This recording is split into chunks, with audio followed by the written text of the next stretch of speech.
आप लोगों से मैं एक्सपेक्ट करूंगा और रिक्वेस्ट करूंगा कि एक इंटरनेट पे एग्जांपल बड़ी मशहूर है, प्ले टेनिस। ठीक है, मतलब वेदर ऐसा हो तो हम क्या उन कंडीशंस में, किन कंडीशंस में हम टेनिस खेल सकते हैं, किन कंडीशंस में हम टेनिस नहीं खेल सकते। ठीक है, तो ये एक बड़ी वेल रिकॉग्नाइज्ड एग्जांपल है फॉर स्पेशली ID3, जो हमारे पास मतलब डिसीजन ट्रीज का एक बहुत ही मशहूर फ्लेवर है। ठीक है, ID3, उसके साथ इसको कैसे इम्प्लीमेंट किया, बहुत आसान कॉन्सेप्ट है। ठीक है, और हमारे पास जो डिसीजन ट्री का कॉन्सेप्ट है ये एक्चुअली मतलब किन चीजों के लिए इस्तेमाल किया जाता है। आप अगर देखें तो आपकी बैंकिंग, आपका वेदर प्रेडिक्शन, या आपकी कोई भी प्रेडिक्शन का जो मैकेनिज्म है वो एक्चुअली डिसीजन ट्री पे मतलब बेस कर रहा होता है। जैसे लोन एप्लीकेशन अगर आप मतलब बैंकिंग सिस्टम में देखें तो intelligent loan application system review system deploy किए होते हैं कि अगर इस तरह की एप्लीकेशन आए तो उसे वन ऑफ द थ्री मतलब ब्रांचेस में जाना चाहिए। अगर उसकी कंडीशन सारी मेट करती हैं तो वो सेफ है, अगर उसकी कुछ कंडीशंस मेट करती हैं, कुछ मेट नहीं करती तो रिस्की है, जिसमें आप मतलब ह्यूमन सब्जेक्ट इन्वॉल्व या ह्यूमन सुपरविजन की जरूरत होती है। थर्ड होता है कि वो स्ट्रेट अवे डिक्लाइन है, मतलब वो कंडीशंस को किसी को भी मेट नहीं कर रहा। ठीक है, तो ऐसे सिस्टम्स के लिए हम ज्यादातर ये यूज करते हैं। ठीक है, उनमें जो चीजें मतलब हम नॉर्मली यूज कर रहे होते हैं उसमें क्रेडिट होता है, इनकम होती है, टर्म्स होती हैं, आपकी पर्सनल इंफॉर्मेशन होती है, मतलब जॉब रिलेटेड और आप कितने काम कर रहे हैं। तो उसमें क्या है, लोन एप्लीकेशन आपकी आती है, कोई भी इनपुट फीचर आपका आता है, क्लासीफायर का कोई मॉडल डिजाइन होता है, ये मॉडल अभी हम देखते हैं। ठीक है, तो आपको वो क्या रिजल्ट दे रहा होता है नॉर्मली कि आपका या तो वो सेफ क्लास से है या वो आपका रिस्की क्लास से है। ये हमारा बाइनरी क्लासीफायर हमें बताता है। ठीक है, तो डिसीजन ट्री हमें मतलब मोर देन वन और more than two actually conditions बताता है। नॉर्मल जो हमारे पास मतलब मैकेनिज्म है मतलब क्लासिफिकेशन, जैसे एसवीएम की बात करें तो हम क्या करते हैं, हम यही कहते हैं ना कि यस और नो में हमें बता दो, थर्ड ऑप्शन कोई नहीं होता। वो हर चीज के अगेंस्ट यस या नो हमें दे रहा होता है, या 1 2 3 4 5 up to the number of classes बता रहा होता है, लेकिन वो हमें कॉन्फिडेंस नहीं दे रहा होता। डिसीजन ट्री में ये क्वालिटी होती है कि वो आपको कॉन्फिडेंस दे रहा होता है हर नोड पे कि जैसे मोर प्रिसाइजली अगर देखें तो आपने स्टार्ट किया मॉडल बिल्डिंग, उसमें दो तरह की कंडीशन थी आपके पास। क्रेडिट पे क्या एक्सीलेंट क्रेडिट है भाई, मतलब इसका क्रेडिट पहले ही इसके पास इतने पैसे पड़े हैं तो लोन देने से कोई फर्क नहीं पड़ेगा, मतलब आपके पास 1 मिलियन पहले ही बैंक में पड़ा है और आप उन्हें जाके कहें कि जी मुझे मतलब 10,000 का लोन दे दें, तो वो ऑब्वियसली आपकी मतलब क्रेडिट को देखते हुए आपकी एप्लीकेशन को सेफली अप्रूव कर देंगे। आपको 10-20 हजार रुपए का लोन चाहिए वो उसी टाइम दे देंगे। ठीक है, तो मतलब ये है एक्सीलेंट कंडीशन। दूसरी कंडीशन है पुअर। ठीक है, तीसरी कंडीशन है फेयर। फेयर में ये है कि आपके पास उतना ही क्रेडिट है और आप उतनी ही मतलब मान रहे हैं, मतलब मांगने की कोशिश कर रहे हैं। तो इसमें दो तरह की कंडीशंस बन सकती हैं, एक या तो सेफ हो सकता है या तो रिस्की हो सकता है। आप देखते हैं वो कि इसकी कंडीशंस में दो कंडीशंस यहाँ पे मेंशन है कि इसका क्रेडिट या इसकी हिस्ट्री जो है अगर तो 5 साल या उससे ज्यादा है तो भाई ये बंदा सेफ है, मतलब इसको दे देंगे तो ये वापस कर देगा। दूसरी कंडीशन क्या है कि अगर इसकी क्रेडिट हिस्ट्री इतने साल पुरानी नहीं है या इसकी टर्म्स इतनी नहीं है तो ये मतलब रिस्की है। ठीक है, दूसरा पुअर इनकम। अब इनकम कम है या आपके पास क्रेडिट नहीं है, ठीक है, तो उसमें इनकम कम पे भी हमारे पास क्या है, दो चांसेस है, इनकम हाई है, इनकम लो है। अगर इनकम लो है तो स्ट्रेट अवे वो कह रहा है कि भाई जितने पैसे वो मांग रहा है उससे कहीं कम ये कमाता है तो ये वापस नहीं कर सकेगा, so it's a risky part. अब वो जितने मांग रहा है इनकम उससे ज्यादा है, ठीक है, फिर वो देखते हैं कि अच्छा इनकम ज्यादा है, फिर भी दो केसेस बनते हैं। वो कौन से दो केसेस बनते हैं, रिस्की और safe, based on the terms. ये कितने टर्म्स के लिए मांग रहा है, भाई इसकी सैलरी तो ठीक है लेकिन इस जिस ऑर्गेनाइजेशन के साथ ये काम कर रहा है उस ऑर्गेनाइजेशन के साथ इसकी अगर कॉन्ट्रैक्ट की टर्म मतलब 3 साल की है या 3 साल से कम है तो भाई ये रिस्की है बंदा, मतलब ये पता नहीं इसे आगे जॉब मिलती है या मतलब इसका सर्वाइवल उस कंपनी में बनता है या कम जॉब पे कम सैलरी पे जॉब करना शुरू कर दे तो फिर हमारे जो लोन की पेमेंट है वो वापस नहीं कर सकेगा। दूसरे अदर वे अराउंड क्या है कि भाई इसकी जो कॉन्ट्रैक्ट की टर्म है वो मतलब ठीक है और ये 5 साल में हमें मतलब वापस कर सकता है, तो okay, go for the safe. So this is what actually decision trees are. मतलब rather saying straight away yes और नो, आप उसके पॉसिबल केसेस बनाते जाते हैं. ठीक है, this is what actually decision tree gives us कि भाई इस कंडीशन में ये हो सकता है, इस कंडीशन में ये हो सकता है, इस कंडीशन में ये हो सकता है, इस कंडीशन में ये हो सकता है. अब आपको थोड़ी सी समझ आएगी कि ये सिर्फ मल्टी क्लास नहीं, मल्टी लेबलिंग भी हो सकती है डिसीजन ट्री. ठीक है, कि एक ही चीज कई चीजों से बिलोंग कर सकती है. ठीक है, तो वो जो हमने लास्ट टाइम थर्ड कंडीशन देखी थी, बाइनरी मल्टी क्लास और मल्टी लेबल, तो मल्टी लेबल और मल्टी क्लास दोनों यहाँ पे आ सकती हैं, और विद सम प्रोबेबिलिटी और with some confidence, exact with confidence. मतलब ये सारी चीजें डिसीजन ट्रीज में होती हैं. ठीक है, अब ये इसका एक चार्ट है, और चार्ट से हम इस तरह के ट्री जो है बनाते हैं. ये जो ट्री है, मतलब इस किस्म का चार्ट आपके पास हो तो आप ये ट्री कंस्ट्रक्ट कर सकते हैं कि एक्सीलेंट हो भाई. अब जो मेन हमारी सबसे पहली कैटेगरी है, क्रेडिट उसका एक्सीलेंट है, टर्म उसकी 3 है, इनकम उसकी हाई है, तो उसको क्या करो, सेफ बना दो. ठीक है, ये देखें, स्टार्ट क्रेडिट क्या हाई है. ठीक है, टर्म 3 years है. ठीक है, और मतलब इनकम भी ठीक है, तो सेफ है. इसी तरह फेयर है, 5 years टर्म है, लो है, रिस्की है. ठीक है, दूसरा जो हमारे पास बनता था. इसी तरह बाकी सारी ब्रांचेस, मतलब यही आपका टेबल जो है वो एक्सट्रैक्ट किया गया है, तो वो एक्सट्रैक्ट किया गया है डिसीजन ट्री की शेप में. ठीक है,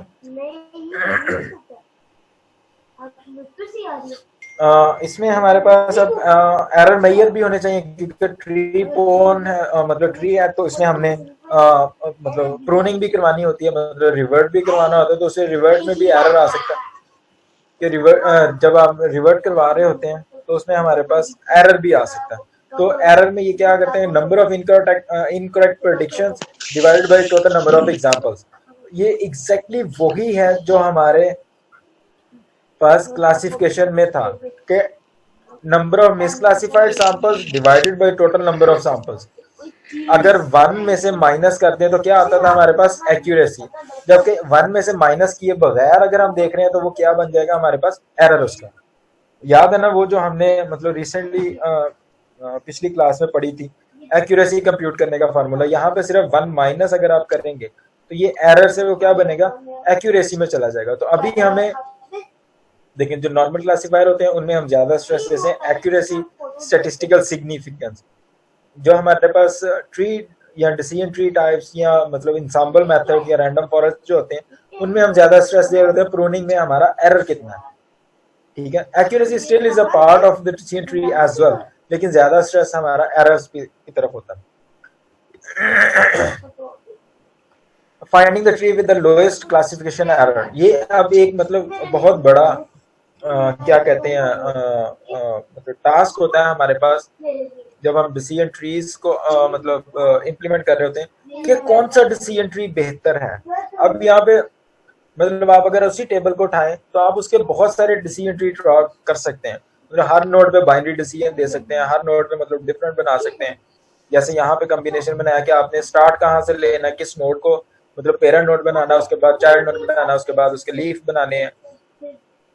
तो इस तरह मतलब कौन सा डिसीजन ट्री बेस्ट पॉसिबल है. तो अगर आप इसको एक्सट्रैक्ट करने चले तो exponentially large number of possible trees makes decision tree learning hard. मतलब एक्चुअल में ये एनपी हार्ड प्रॉब्लम है. तो मैं मतलब इस बात को दोबारा रिवाइज करता हूँ कि अगर आपके पास वही टेबल हो और आप सबको डिफरेंट टाइम्स पे वो टेबल मतलब सेम टाइम पे वो टेबल दिया जाए कि डिसीजन ट्री बनाओ, तो सबसे big problem to find a root node, parent node और रूट नोड, देन उसके बाद उसके चाइल्ड नोड, लीव्स, ये किस तरह आएंगे. ठीक है, ये सारे मतलब हर बंदे का स्टार्टिंग पॉइंट और हर बंदे का मतलब उसको फर्दर एक्सपैंड करने का तरीका डिफरेंट होगा. वो किसी चीज को किसी साइड में लेके आ रहा है, किसी चीज को किसी साइड में लेके आ रहा है. तो ये चीजें जो है वो ट्री जो डिसीजन ट्री टाइप एल्गोरिथम्स होते हैं उनको एनपी हार्ड प्रॉब्लम बना देता है. तो ऑब्वियसली इसको किसी ना किसी तरह से तो हल करना है. ठीक है, तो सबसे आसान जो तरीका होता है कि वो हमारे पास ग्रीडी अप्रोच होती है. ठीक है, कि ग्रीडी अप्रोच में approximately minimize the classification error on the training data. हम उस ट्रेनिंग डेटा पे एरर्स को देखते हैं कि जिसका एरर सबसे कम हो ट्री का, जिस मतलब रूट नोड को रखने के बाद हमारे पास डिसीजन ट्री का एरर कम आए, तो वो हमारे पास बेस्ट ट्री होता है। ठीक है, तो ये एक सिंपल ग्रीडी अप्रोच है, और भी बहुत सारी हैं। ठीक है,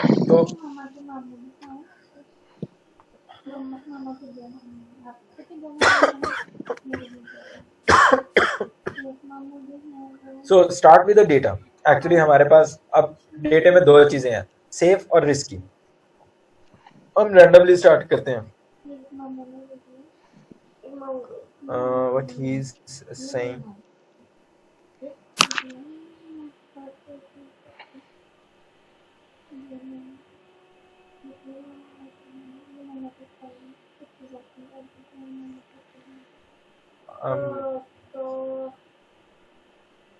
हमसे तो आप वैसे बोल के बता दें मतलब क्या मसला है। सर वो एक स्टूडेंट रिमूव कर दिया आपने, वो कह रहा मुझे दोबारा से ऐड करें क्लास में जूम पे। मेरे पास कोई इन्फॉर्मेशन नहीं आ रही। अगर आप देखें मेरी स्क्रीन पे खुला पड़ा पार्टिसिपेंट 24 है, कोई रिक्वेस्ट मेरे पास पेंडिंग में नहीं है। हाँ जी सर, लेकिन उसका शायद कोई इशू है, वो रिमूव हो गया, ज्वाइन नहीं कर पा कोई रहा। रिक्वेस्ट जी सर, मेरे पास नहीं आ रही कोई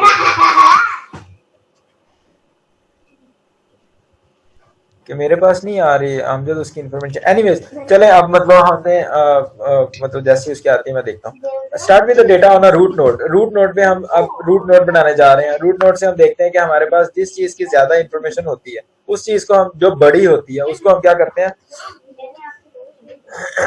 ऐड करते हैं, उसको हम रूट नोड पे ले जाते हैं। ठीक है, all data credit split on a partition to the credit excellent.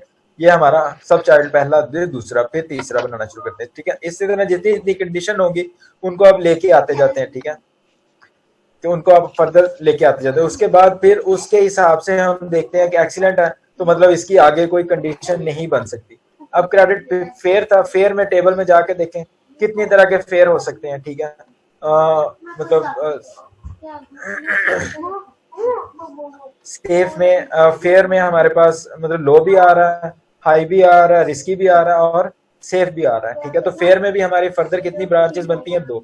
इसी तरह पुअर में भी अगर आप देखें टेबल में जाके कि हमारा मतलब पुअर है तो हाई रिस्की भी है, पुअर हाई रिस्की है, पुअर लो सेफ भी है। ठीक है, तो इसमें भी हमारे पास 2 कंडीशन आ रही। मतलब हमें यहाँ से पता चल रहा है कि अगर हम सारे डेटे को लेके आए और उसकी फर्दर जो 3 हमारे पास ब्रांचेस बनती हैं, मतलब हाई, लो या एक्सीलेंट, फेयर और पुअर।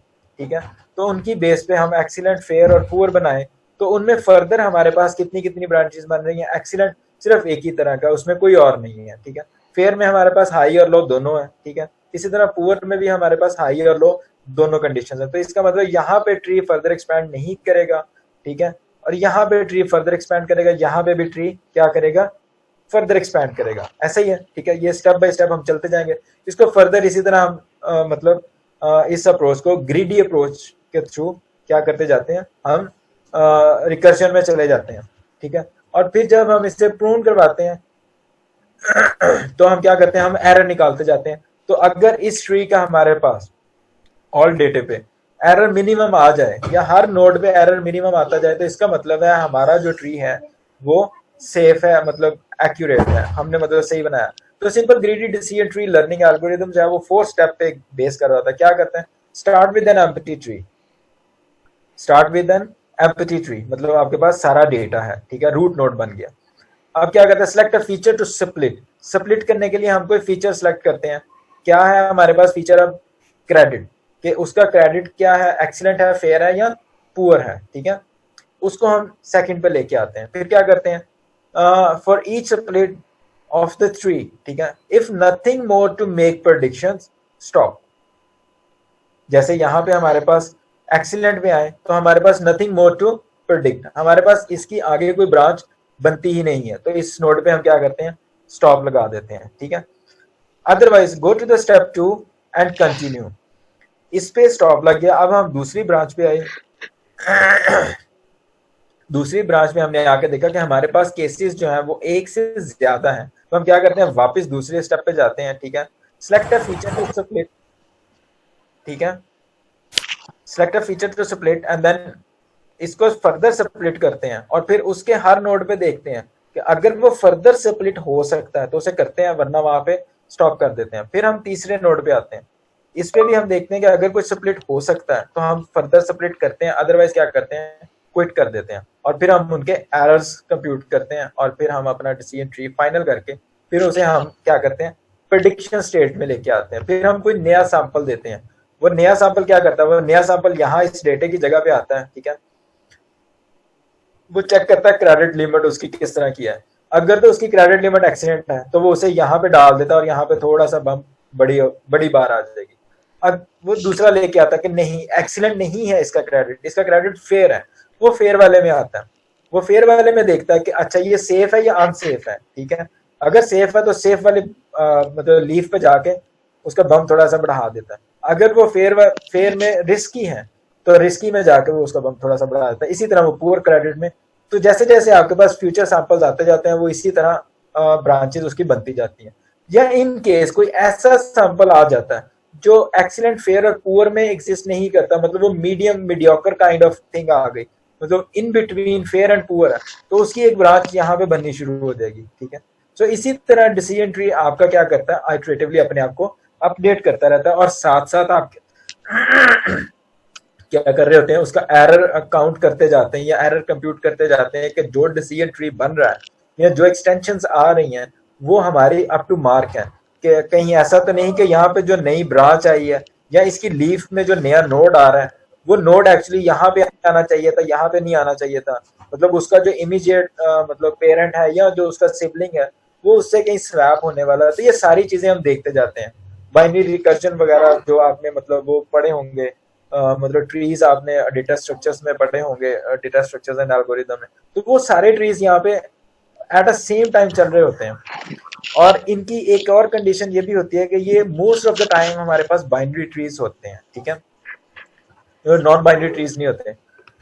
अच्छा, अब ये ट्रीज हम बनाते तो जा रहे हैं, उनमें दो प्रॉब्लम्स भी एग्जिस्ट करती हैं, selecting with features to make a split, ठीक है, कौन से फीचर्स हम लेके आए जिनकी बेस पे हम इन्हें स्प्लिट करें, और दूसरी बात कब हमें इस ट्री को रोकना है। अगर हम इसी डेटा पे आए तो भाई क्रेडिट को मैंने जैसे क्रेडिट को लिया स्प्लिट करने के लिए, कोई कह सकता है मैं टर्म लेता हूँ, ठीक है, कोई कहता है मैं इनकम लेता हूँ, कोई कहता है मैं मतलब सेफ या रिस्की को लेता हूँ स्प्लिट करने के लिए ट्री को, ठीक है, पेरेंट नोड बनाने के लिए।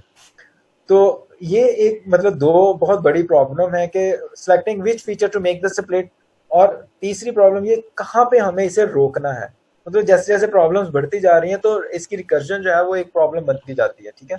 तो इन दोनों पे देखिएगा, इसके आंसर्स आगे गिवन भी हैं, लेकिन मैं फिर भी आपको स्ट्रेस दूंगा कि इन दोनों चीजों को बड़े ध्यान से पढ़ने की कोशिश कीजिएगा कि when to stop recursion in a decision trees specially in ID और बाइनरी ट्रीज, और दूसरा which feature is important to use to make a first split and then to onward, ठीक है, मतलब स्प्लिट किस फीचर की बेस पे ज्यादा इंपॉर्टेंट होती है। अच्छा, एक तरीका तो ये है कि आप दोनों में से देखो, मतलब मैंने एक फीचर सेलेक्ट किया कि रिस्की और मतलब सेफ, उसकी बेस से मैं कहता हूँ कि मैं स्प्लिट करने जा रहा हूँ, ठीक है, तो मैं क्या करता हूँ कि देखता हूँ कि भाई स्प्लिट में सबसे ज्यादा कौन सा है, बड़े नंबर किसका है, बड़ा नंबर जो हमारे पास 22 है वो सेफ है, नंबर ऑफ सेफ लोन्स, ठीक है, ये बड़ा है, नंबर ऑफ रिस्की लोन्स वो थोड़ा है, ठीक है, तो मैं बड़े वाले से शुरू करता हूँ, ठीक है, कि मैं बड़े वाले को ऊपर लेके आता हूँ, ठीक है। तो इसी तरह मैं बनाता जाता हूँ, आगे आगे फर्दर स्प्लिट इसी तरह करता जाता हूँ। इसकी मतलब और भी तरीके आप लेके आ सकते हैं, ठीक है, so there are bunch of ways to split actually. तो इसी तरह ये अगर आप करते जाएंगे तो ये आपकी एनपी हार्ड प्रॉब्लम की तरफ आप जाना शुरू हो जाएंगे। तो you have to be very careful here to select which feature is going to start the split. ये बहुत इंपॉर्टेंट मतलब डिसीजन ट्री में फैक्टर होता है, ठीक है।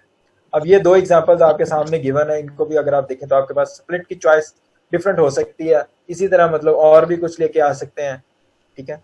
So you must need to again very careful. और अप्रोच कौन सी हमने बात की, ग्रिडी सर्च, कि आप उस एरर जो भी ट्री बनाने जा रहे हैं उसका हर नोड पे एरर कंप्यूट करते जाएं।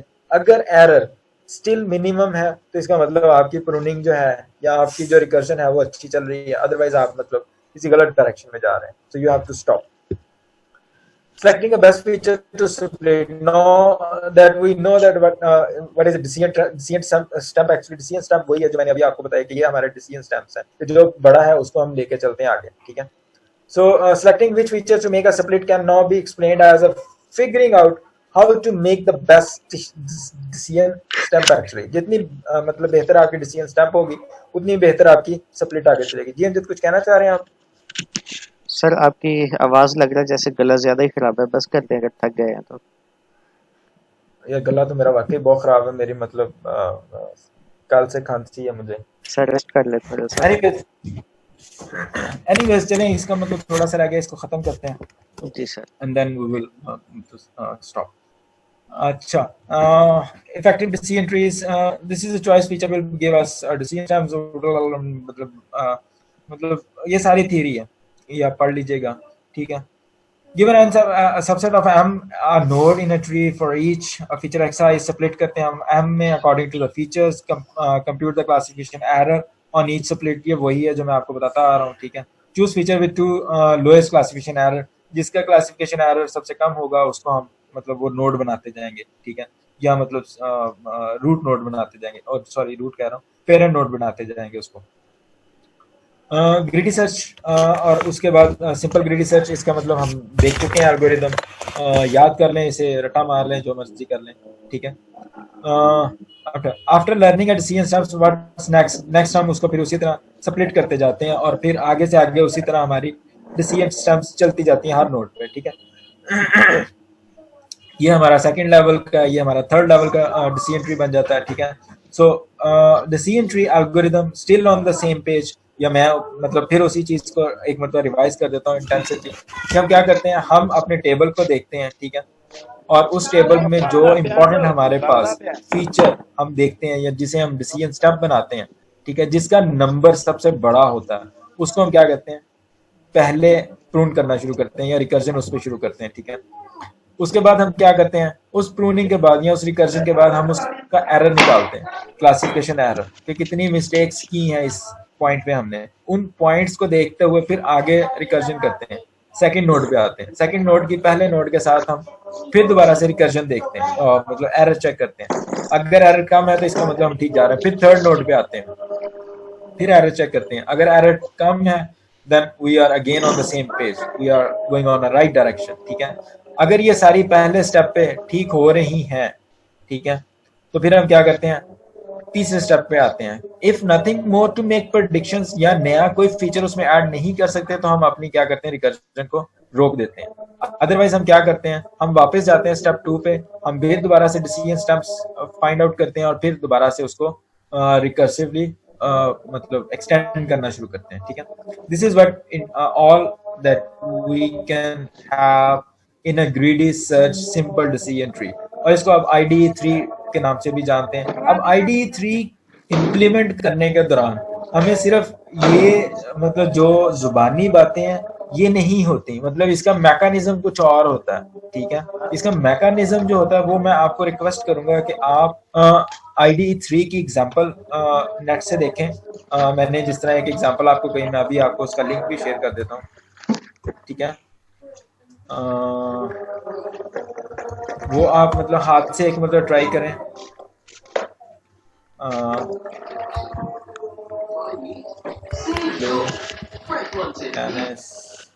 Example decision tree.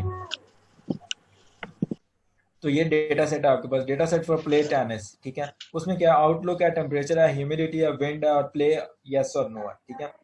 अब आउटलुक 3 तरह का हो सकता है हमारे पास, सनी है, ओवरकास्ट है, रेनी है, ठीक है, चौथा कोई नहीं है. टेम्परेचर हॉट है, मिल्ड है और कूल है, ठीक है. ह्यूमिडिटी हाई, नॉर्मल, ठीक है. विंडी मतलब फॉल्स है और ट्रू है. प्ले टेनिस, अगर आउटलुक सनी है, टेम्परेचर हॉट है, ह्यूमिडिटी हाई है, विंड फॉल्स है, तो आप टेनिस नहीं खेल सकते. क्यों? क्योंकि भाई टेम्परेचर भी बहुत ज्यादा है, ह्यूमिडिटी भी बहुत ज्यादा है, हवा चाहे नहीं चल रही लेकिन धूप भी है, तो टेनिस तो कोई नहीं खेलेगा, वो बेवकूफी खेलेगा, ठीक है. दूसरा धूप है, ठीक है, आपके पास टेम्परेचर हाई है, हॉट है, ह्यूमिडिटी हाई है, विंड भी चल रही है, तब भी आप टेनिस नहीं खेल सकते, ठीक है.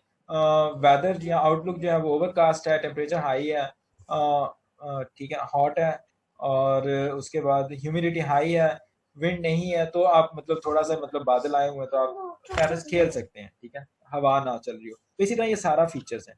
आईडी एल्गोरिदम जो है वो बेस करता है दो चीज़ों पे, इंट्रोपी पे और आपके इंफॉर्मेशन गेन पे। जिसकी इंफॉर्मेशन गेन और इंट्रोपी, इंट्रोपी की बेस पे इंफॉर्मेशन गेन कंप्यूट करते हैं। जिसकी इंफॉर्मेशन गेन ज़्यादा आती है जिस फीचर की, ठीक है, जिस भी फीचर की, मतलब सनी की आएगी, ओवरकास्ट की आएगी, या मतलब रेनी की आएगी, तो वो आपका क्या बनेगा, आपकी डिसीजन स्टम्प्स बननी शुरू हो जाएंगे, ठीक है। सो ऐसे डिसीजन स्टम्प्स बनते जाएंगे, उसके आगे फर्दर वो स्प्लिट होता जाएगा। ये सारी एग्जांपल एक मतलब आप हाथ से करने की कोशिश कीजिएगा। ना समझ आया मुझे लिखिएगा, मैं इंशाल्लाह कोशिश करूंगा कि आपको समझा दूं। अब उन्होंने यहाँ पे टेम्परेचर की निकाली है इंफॉर्मेशन गेन 0.029, विंड की निकाली है 0.848, ह्यूमिडिटी की 0.152। We can see that the decrease in randomness or information gain is most of for outlook, ठीक है। So we choose the first decision maker as an outlook। तो outlook की मतलब जो है वो हमारे पास इंफॉर्मेशन गेन ज्यादा आ रही है, तो आउटलुक हमारी क्या बनेगी, डिसीजन स्टम्प बन जाएगी, ठीक है। इसी तरह फर्दर आप इसे स्प्लिट करते जाएंगे। ये एक लंबी एग्जांपल है और एक अच्छा खासा इंटेंसिव ट्री बनता है, ठीक है। तो ये ट्री आपका इसी तरह बनना शुरू हो जाएगा, ठीक है। तो इसे ट्राई करें इस एग्जांपल को, ठीक है।